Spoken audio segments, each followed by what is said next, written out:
Hello friends, మొన్న మధ్య sugar, బెల్లం, హనీ, డేట్స్ అన్నీ ఒకటే, ఏది తిన్నా ఈ స్వీట్ తినడం అలవాటు అవుతుంది, మంచిది కాదని ఒక వీడియో చేసిన కదా.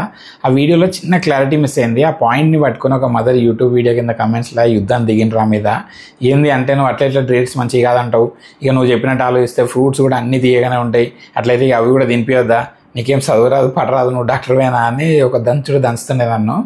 సో అక్కడ ఆమెకి ఏం రిప్లై ఇచ్చినా అంటే, I understand the confusion. Dates are natural and nutritious, but the problem is using dates as a sweetener, ante like date syrup, date paste, or adding chopped dates to enhance sweetness is not the same as giving whole fruits.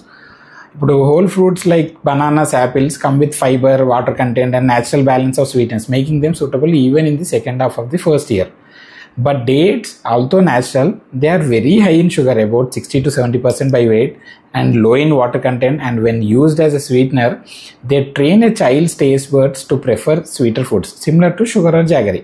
So my advice is not against dates as a fruit later on, but against using dates as a sugar replacement in the first 1 to 2 years. Remember, babies don't need any added sweetness, including from natural sweeteners. So let them appreciate the real taste of food without masking it. ఇప్పుడు ఇది అర్థం కాని వాళ్ళకి తెలుగులో clarity ఇస్తా వినండి. Dates అనేవి fruits లాగానే రోజుకి ఒకటి రెండు ఇస్తే ఓకే, బట్ నువ్వు డేట్స్ని పౌడర్ చేసి పాలల్లో తిని అన్నిట్లల్లో కలిపి పెడుతున్నావు అనుకో, అది నాట్ ఓకే. ఎందుకు నాట్ ఓకే అంటే, నువ్వు ఏదో ఒకలాగా చేసి తినాలని తీయగా చేసి పెడుతున్నావు డేట్స్ పౌడర్ కలిపి. సో నీకు తెలియకుండానే తీయగా ఉండేది తినుడు అలవాటు చేస్తున్నావు. సో అట్లా ఇవాళ డేట్స్ పౌడర్తో మొదలైంది, తర్వాత రిఫైన్ షుగర్, బెల్లం, ఇట్లా దేంతో చేసినా కూడా నస్తాయి వాళ్ళకి. లాస్ట్కి స్వీట్స్ పిచ్చి అలవాటు అవుతుంది. ఇక నెక్స్ట్ 5 to 10 yearsలో ఓవర్ వెయిట్లు, ఒబేసిటీలు, డెంటల్ క్యారీస్లు ఇక అట్లనే కంటిన్యూ అవుతాయి, డయాబెటీస్లు, ఎక్సెట్రా ఎక్సెట్రా.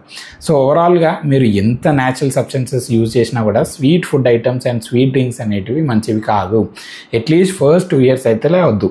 సో డేట్స్ మంచివే, బట్ రోజుకి 1-2 మాత్రమే పెట్టండి. హోప్ డేట్స్ పౌడర్ మీద, పంచాయతీ మీద చాలా క్లారిటీ వచ్చి ఉంటుంది అందరికీ. And thanks for watching.